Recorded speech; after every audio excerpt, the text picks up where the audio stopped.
American teams will get cooked. That's for sure. Then what is your text?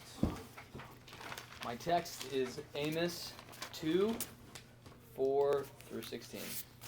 My audience is a group of city councilmen that have let me come and speak. Yeah, and I'm not going to read the text first, so as soon as I start. Okay. Great. Hit it. I appreciate your willingness to have me here today. The topic I want to discuss with you is one of major consequence, oppression. And I've titled this talk today, Is It Indeed Not So? It's a phrase that comes out of verse 11 from our text today. Is it indeed not so that all societies of all times have had to deal with this common issue of oppression? But the word oppression can sometimes feel oppressive itself, can it? Depending on where you're coming from, what your background is, how you've thought of oppression in the past. Like a knife hanging over your head, or like someone standing behind your back, ready to steal your money and stab you at the same time. Oppression can be something that we can't easily delineate over when someone is or is not being oppressed. But at the same time, I don't think anybody would deny that oppression is real. That things happen, that certain peoples or individuals or people groups deal with societal oppression where they can't get out underneath of the thumb of an overworking boss or a rigged judicial system, something happening. In fact, a large part of your job, of what you do, is actually to consider how to litigate some of those issues between who is really being oppressed and who isn't. How do we deal with those things? But the topic that I want to talk to you today about oppression is not necessarily how do we think through who is or who isn't actually being oppressed, but how does God deal with societal oppression? We'll look at it today from the book of Amos, chapter 2, verses 4 through 16. I've handed you a paper that actually goes all the way back to chapter 1 to the end of chapter 2. God deals with severity to judge the people of Israel in the book of Amos for their societal oppression, but not just severity, with impartiality as well. The book of Amos portrays the kingdom of Israel, but not in the way that we would perceive Israel now. It's more like if you were to think of America back in the Civil War, where they have the North and the South. That's kind of what's going on here. And it's the northern kingdom of Israel that is being indicted here against. The southern kingdom had taken the name of Judah at the time. But the two points I want to show that how God deals with societal oppression is the severity of his judgment and the impartiality of his judgment. And as I read the text from chapter 2, we'll start in verse 13, I want you to start thinking about the implications of the severity of God's judgment. That'll be our first point. So chapter 2, starting in verse 13. Behold, I will press you down in your place, as a cart full of sheaves presses down. Flight shall perish from the swift, and the strong shall not retain his strength, nor shall the mighty save his life. He who handles the bow shall not stand. He who is swift of foot shall not save himself. Nor shall he who rides the horse save his life. And he who is stout of heart among the mighty shall flee away naked in the day, declares the Lord. Back when I was playing football in high school, one of the most common practices that we would do is we would do a practice that was called cheeseburger. And in this practice, cheeseburger, we would have guys on either side that would create this perimeter. We would have a running back on one side that was trying to make it through the tunnel of the perimeter. But on the other side, there would be the biggest and strongest linemen that we could put up there. And the whole point was to see if these strong guys could get through. And it was pretty crazy to see sometimes that they would get through, even if it was the weirdest ways. They'd slide past someone or jump through. But more times than not, no one was making it through. No one makes it out of the judgment that the Lord is declaring upon Israel here in this passage. Now, we haven't seen why that judgment has come about yet, but we know the severity of that judgment. If you look in 14 and 15, twice he says that the flight of the swift shall perish. In 15 he says the swift foot shall not save him, nor shall he who rides the horse save his life. So 3 examples of someone who can run fast and is not able to make it away. They fall flat-footed, falling on the ground on the way out. Twice we see examples of a mighty guy who thinks that he might be able to save his life. That doesn't work. In verse 16 we see that he actually runs away naked and ashamed. And even that doesn't save his life. He still dies. No one will make it out of the Lord's judgment. It's a hamburger. But the question is, why are they going through this judgment in the first place? Aren't these the Lord's people? Are these not the people that he has delivered out from Egypt? He said in his word back that these people are his chosen people. You may have not heard that before. In Genesis, the Lord gives a prophecy to their forefather. He chooses this people, says that they will be blessed among the nations. And then he fulfills it. He does it. He delivers them out from oppression of Egypt. He delivers them from other enemies. He sets up an ethical code in Leviticus and Exodus where he gives them a law that would make them live well amongst the people in the nations that they're living in.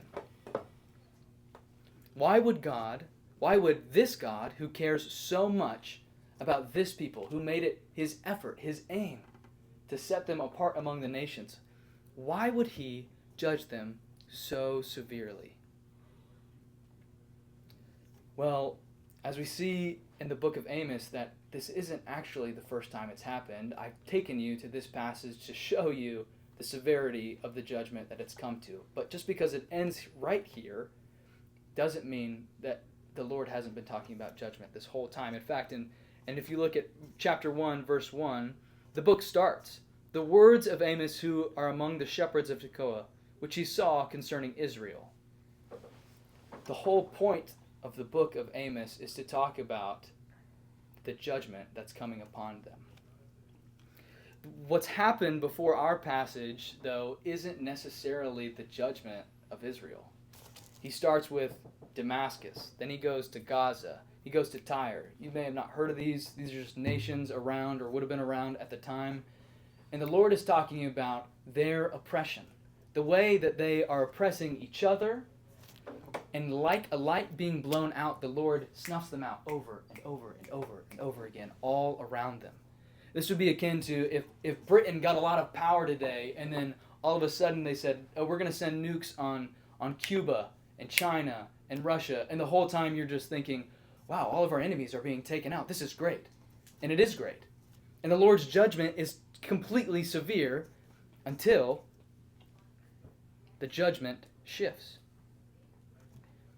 In chapter 2, verse 4, if you put your eyes there, the judgment gets a little bit more dicey. "Thus says the Lord, for 3 transgressions of Judah, and for 4, I will not revoke punishment, because they have rejected the law of the Lord, and have not kept his statutes. But their lies have led them astray, those after which their fathers walked.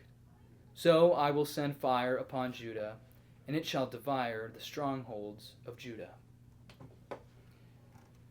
Now, it might be good, you might be excited if you heard that Britain started blowing up places like Cuba, China, Russia, Canada. It might freak you out, but in large part you think, wow, our enemies or people that we've had issues with in the past, even if they're not enemies now, those issues are going away. But what if all of a sudden a nuke slid over and hit Canada? You'd be like, well, this is getting pretty close now. Things are starting to get a little bit dicey. But the northern kingdom was the worst of all of them. Even though there was oppression going on in Damascus and Gaza and Tyre, even though Judah was rejecting the law of the Lord, we know that this book is leading up to the judgment of Israel, not the judgment of all those nations. So what severity does it show us that the Lord has gone over and over and over and over again to make these judgments known before he begins to set in on Israel? We see the severity of the Lord's judgment. But in 6 through 11, we begin to see what the cause is of those judgments. In verse 6, if you put your eyes there, it says, "Thus says the Lord, for 3 transgressions of Israel, and for 4 I will not revoke punishment. But they sell the righteous for silver, and the needy for a pair of sandals. Those who trample the head of the poor in the dust of the earth, and turn aside the way of the afflicted. A man and his father go into the same girl, so that my holy name is profaned. They lay themselves down beside every altar on garments taken in a pledge in the house of their God. They drink wine of those who have been fined. Yet it was I who destroyed the Amorite before them, whose height was like the height of the cedars, and who was as strong as the oaks. I destroyed his fruit above and his roots beneath. Also it was I who brought you up out of the land of Egypt, and led you 40 years in the wilderness to possess the land of the Amorite. I raised you up. I raised up some of your sons as prophets, and some of your young men for Nazirites. Is it not indeed so, O people of Israel, declares the Lord? But you made the Nazirites drink wine, and commanded the prophets, saying, You shall not prophesy." So we see the purpose and the reason behind the severity of God's judgment is this societal oppression. You see it highlighted most in 6 and 7. He says that one man sells another for a pair of sandals. I don't know about you. We've heard of chattel slavery that was going on in the 1700s. But I'm pretty sure I've never heard of somebody recently that would sell someone as a slave just so they could get a new pair of chacos. And yet, I think what this text is doing is it's showing us the contrast of how little they valued not people around them, but people of their own nation. And all of these other nations that were being judged, that the Lord is showing before the people of Israel, whether it be Gaza or Damascus or Tyre, the oppression that they're showing is nation against nation oftentimes. But the oppression that Israel has is that they're oppressing their own people. They trample on the heads of the poor. And then it gets actually kind of gross. In their weird idolatrous worship, they say, a man and his father go into the same girl, so that my holy name is profaned. They're doing this weird kind of ritual worship thing that's happening by this altar that the Lord doesn't want in the name of the Lord. But what makes it even worse, in verse 8, they say, on garments taken on a pledge.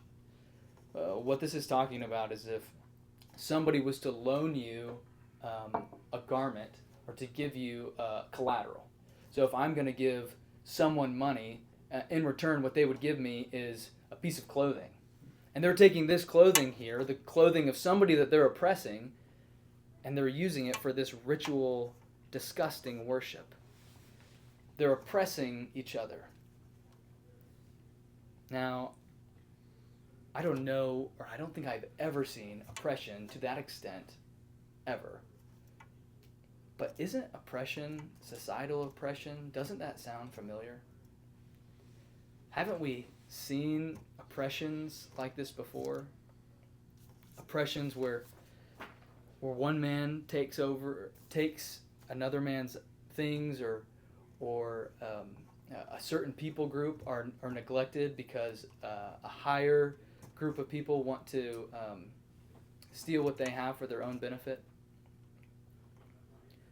What about you? Maybe you haven't always been councilmen sitting in the seats that you have now.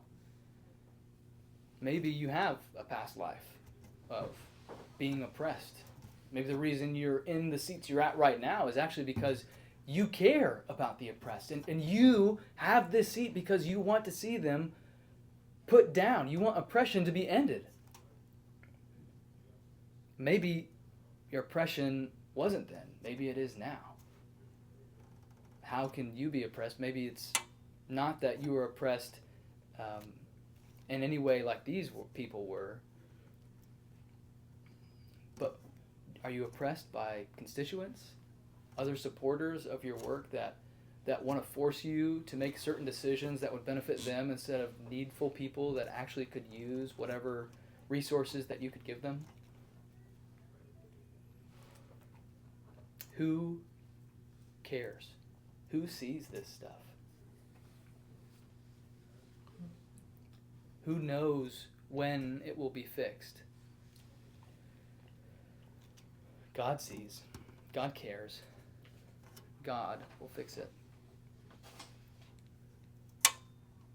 But these judgments of societal oppression, they're not just severe, are they? They're actually impartial. And we asked the question prior, what God would do this to a people that he loved? This is a God who cares about the judgments that he's making, about justice. Remember our second observation about how God deals with social oppression. It's not just severe, but it's impartial. And the way that he deals with the oppressed here, the way that he deals judgments on those who make these societal oppressions, it doesn't get lessened just because they're his people. In fact, it raises the bar. You should know. You're the people, he says, that I delivered out of the hand of the Amorites. This strong people that were like large oaks. I crushed them. I delivered you from Egypt. And still, you who were once slaves have taken that slavery and put it on others. But what option does God have to not hold to his justice here in this setting? If God chose this people so that his love, his mercy, his ethical implications of the way that he has told them to live is actually good, and they defile it, what would partiality do? It would just profane his name, like he said. Is it indeed not so? What if God was partial? Would order even be possible if the God that created the universe was partial? No, God is not partial. But are you? In the positions that you hold as councilmen, do you make decisions for your own advantage rather than advantages of the people that put you in that position? Do you really treat the seat that you hold as a servant seat, a seat where you have been able to bless others? Now, it's not say that it's wrong to take advantage of certain situations that you're in. It's not wrong to utilize the seat that you've been given to cause yourself to flourish in certain ways on business decisions.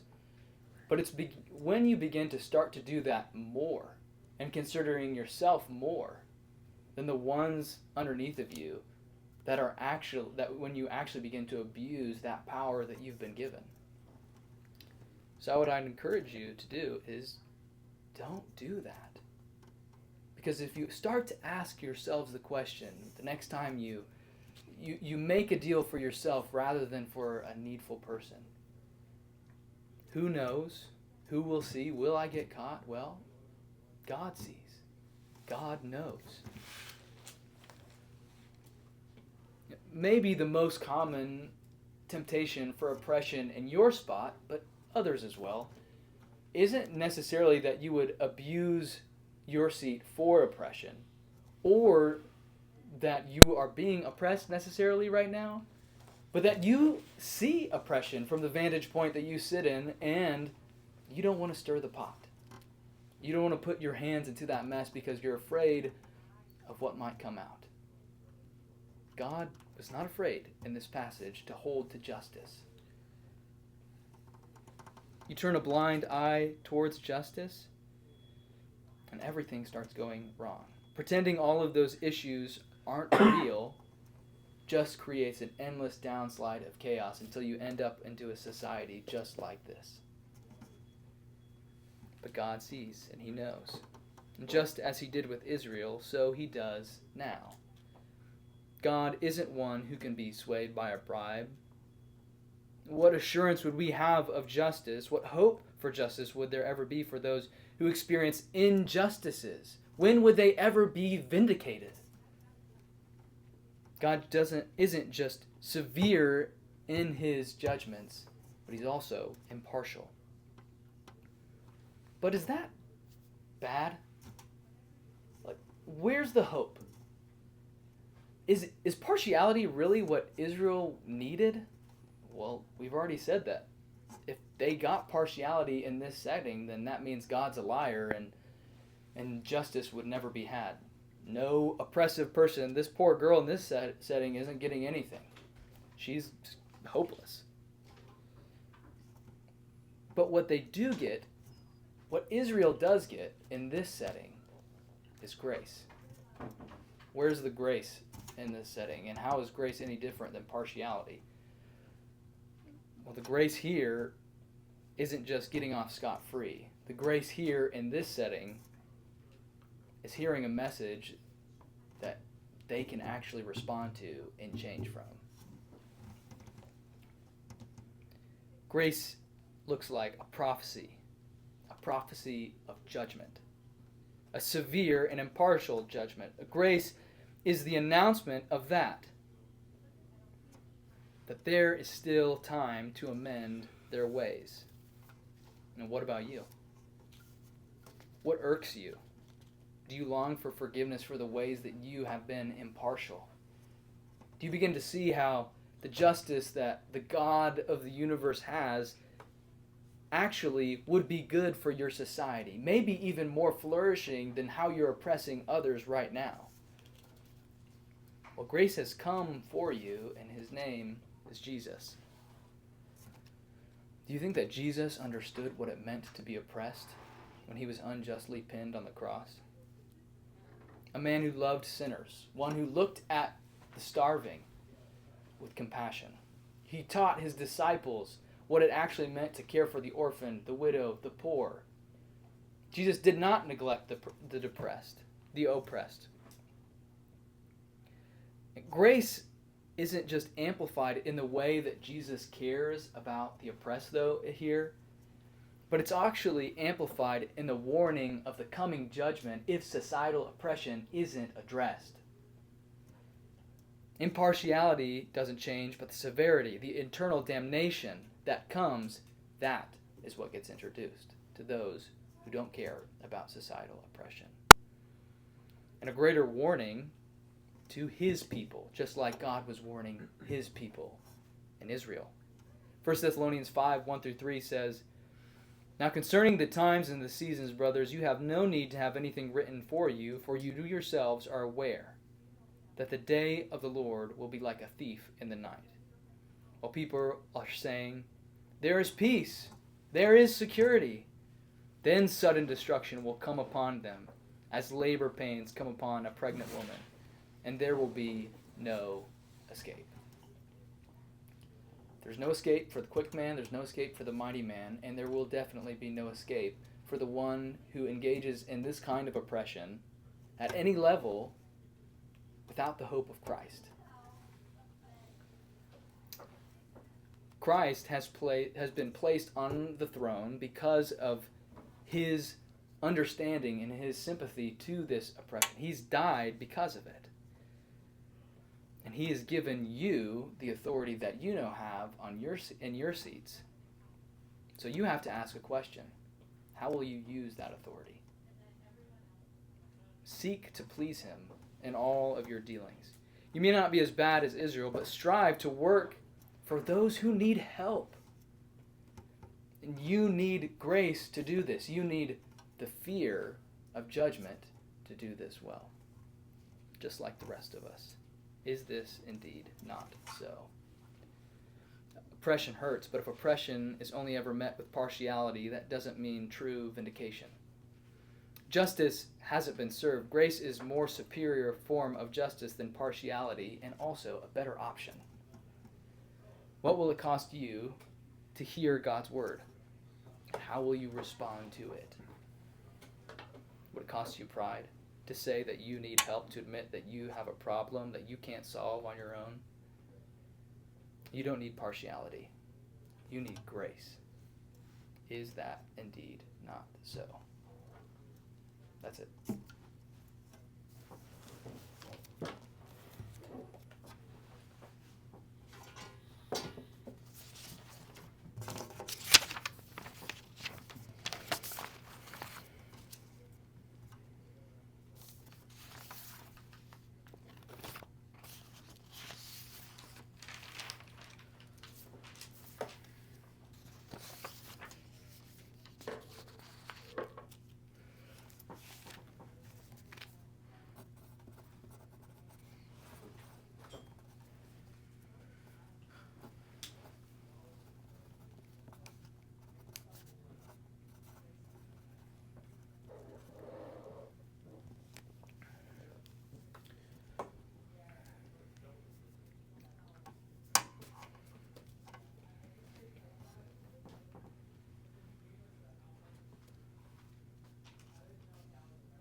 Alright, Ethan, thank you for that. How were you encouraged as you wrote this sermon? I was encouraged that God cares about the least of these, and He will have justice. Don, how are you encouraged? I was encouraged by your point that like the warnings of judgment are, show us grace. Like just to see God's grace in passages that I can often just view as harsh or negative. Just encouraged by the way you finished. Just like we need grace to do this work, they need grace to do this work, and that's just reassuring. I was encouraged that you're concerned about civil justice, which is probably not something people are thinking about. I was encouraged because you reminded us that in God's word we have an opportunity to respond, and even more so with Jesus and the grace He gives us. Yeah, I was encouraged just that God cares about what's going on in the world, and not that He just cares, but He's actually going to do something about it. What's one area that you're like, oof, don't know if I did that real good? I think that because I decided to preach it this way, I did more notes, which I think took away from how dynamic I was in my last one. As just speaking less, I was kind of more monotone, I think. Okay. Let's see. I thought you waited too long to involve the audience. I think you need to do that right from your intro. And I don't think you did it until you asked, isn't societal oppression familiar? Maybe experiences of the past or during the council. Those are really good points once you start doing that, but I don't think you really involved the audience for the first half.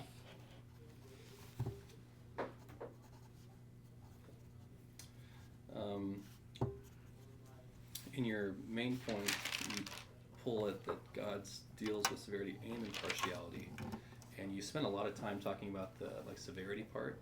But apart from you saying God is also impartial, I didn't see that point fleshed out quite as much. Yeah. Maybe we could use just a little bit more. If my wife was Russian or Cuban, my best friend was Canadian, I'd probably have shut you off a long time ago. I see what you were doing. Yeah. And I appreciated it, but Yep. the audience has, you're thinking how, people might have a Russian or Cuban wife and a Yeah, Canadian right. best friend, or Yeah, they may would- not view it the same way as you They do. would be like, I wouldn't be excited about Britain making You people. like getting taken out. Yeah.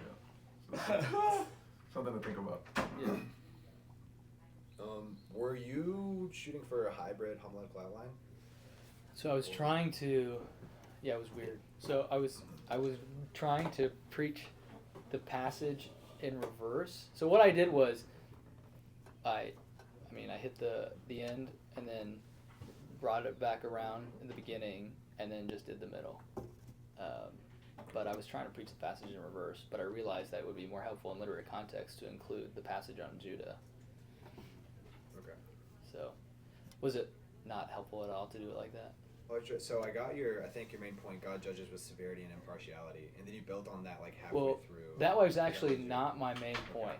My main point was you don't need you need grace. Okay. Okay. So inductive then. Yeah, I Kind guess. of, I but don't you know. didn't set us up for that at the beginning. Yeah, I was just trying to do something different. Yeah. I was trying to preach it in reverse, and then Right, which yeah. is fine, but you need to be oriented in the beginning towards that, because it sounded like that's what you were arguing, and that's kind of what you argued, and then you landed in the grace thing, Yeah. but you didn't set us up for that at the beginning. So you don't have to give it at the beginning, but set us up for like that's, How do I do that? well, like, so oppression, like what do we need? Yeah. You know, what's the way out? How is this gonna get fixed? That kind of thing. Yeah, that's good. Actually, this text is gonna tell us. It's gonna be a shocking answer. So you start, I think generally like starting at 13 and then, which sets up the what, and then you go, okay, why, that generally worked. But when you read the 13 to 16 section, you then went straight into an illustration about you playing football, and I have no clue why I know. you're just talking about that. So if you were just, because the illustration works really well, Yeah, I know, I loved it. but switch the thing. Yeah. So Yeah. text, explain the text to be like, it's kind of like when I was playing football, right? And then use Yeah. the illustration to illustrate what's going on here instead of like an illustration out of the middle of nowhere. Yeah. That's helpful. I just changed that too. That's what I was gonna do. That's how it is in my notes. Let's see. I'd say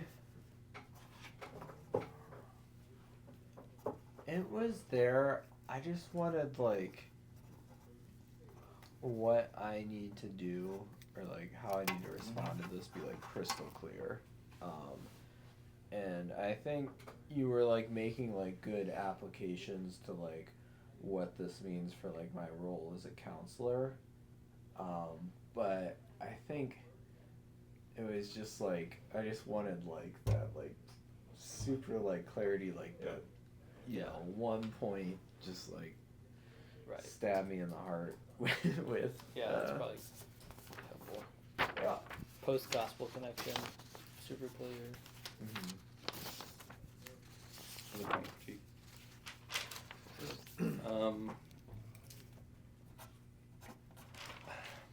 I think with like something like justice and injustice and like these individuals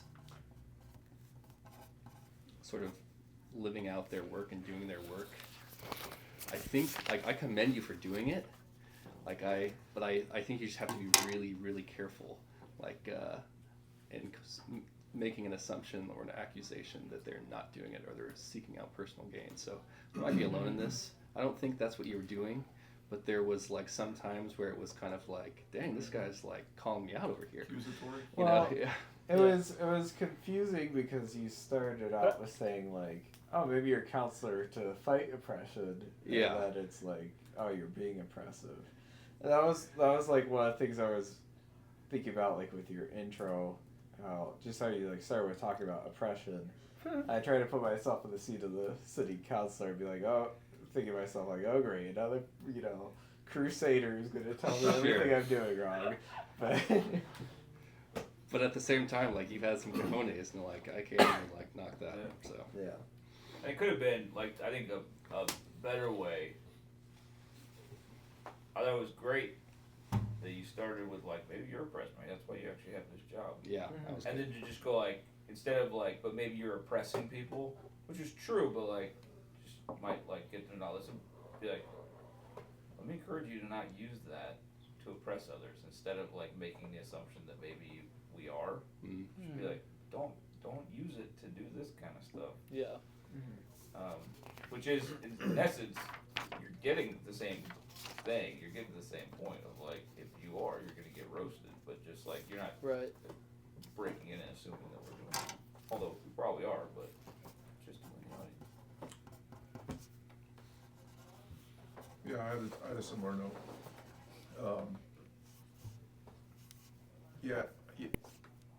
Talking about abuse of power, and you had said, well, you know, maybe if you use it for some, I don't know how exactly you said it. Maybe Gain.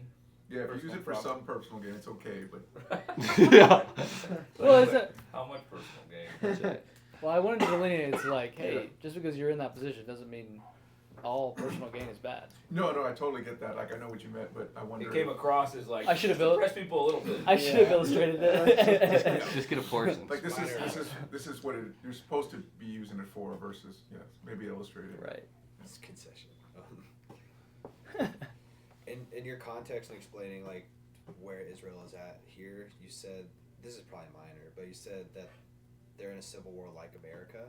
And I think you could probably just say civil war because when you say like America, it might draw a lot of baggage for people who have no idea what's going on at the time. That's helpful. I was trying to. Initially, when I brought up like the Russia thing, the nukes, I was like, it's like we're in a civil war and Britain's gonna blow up the South. And I was like, this is getting way too out of hand. So it got pretty jumbled at the end.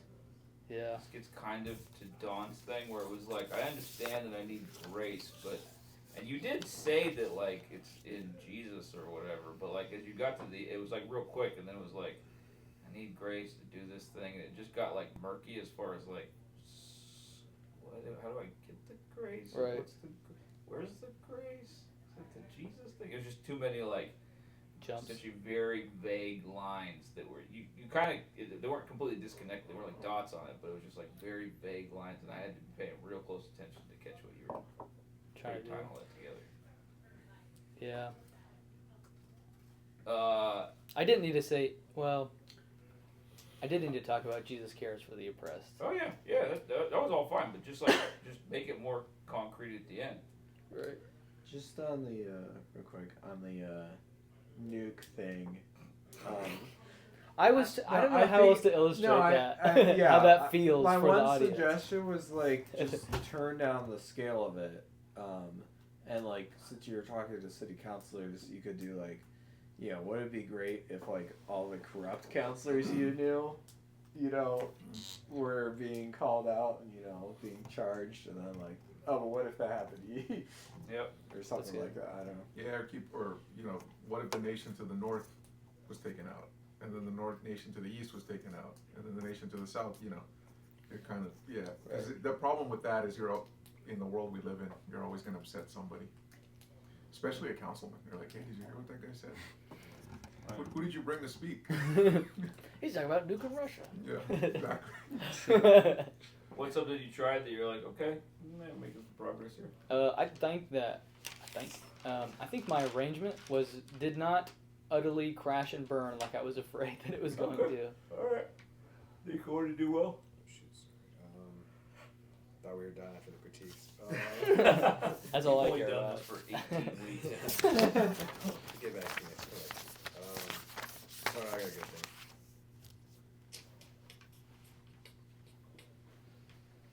I thought you used your title well, especially towards the end. You brought it in a few times. Mm-hmm. I think you're very articulate, very clear when you speak. You're,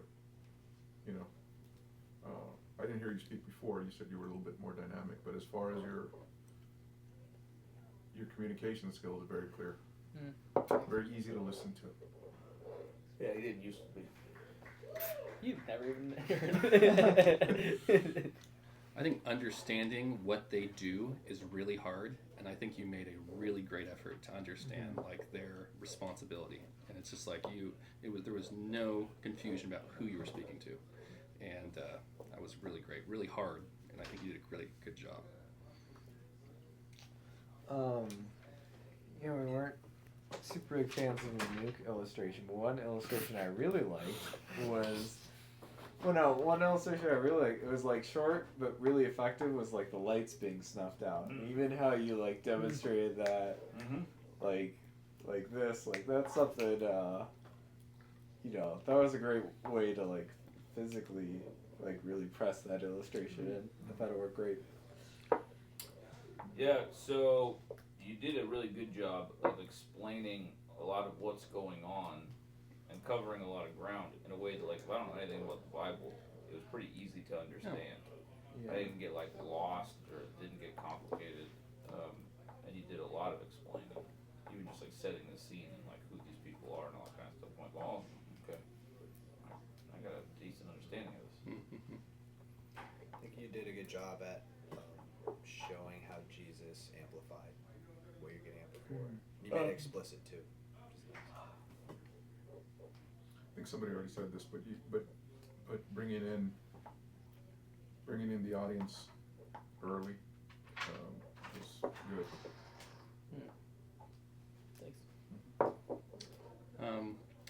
I just one of the things that my pastor encouraged me to do is he says make sure that your sermon's happy, in the sense that like everything is gelling with one another.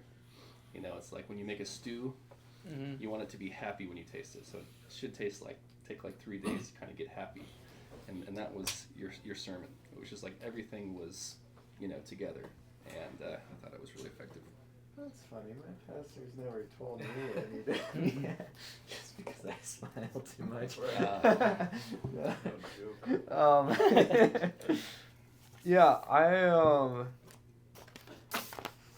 I really liked when you did address them as like counselors. Just that move of like when you did like address them in like good faith, and not. And like what you said, maybe you joined the council to stop oppression. I thought that was a really good move, and I just liked how you explained like the grace that's to be found in this passage. Because I think, you don't see that necessarily on first reading, especially like for an unbeliever. So for you to draw that out for us was really helpful. Good. I thought, I kind of already mentioned it, but like I was sure you were gonna bomb this section. When you're like, what about you when it comes to oppression? I was like, oh boy, here he goes. But it was, while we talked about it, you could have maybe lessened it on the back when you swung around to like the Right. Don't use this to do that. But starting with like maybe that's the whole reason you're here. Maybe that's the reason you're in the seats because you've experienced this. That's exactly the right kind of place to start to get us on your side. That was a great move. Yes. There we go. Dinner time. That's right, dinner All time. right, everybody head to Jeremy's right now. 6 o'clock? He said 3.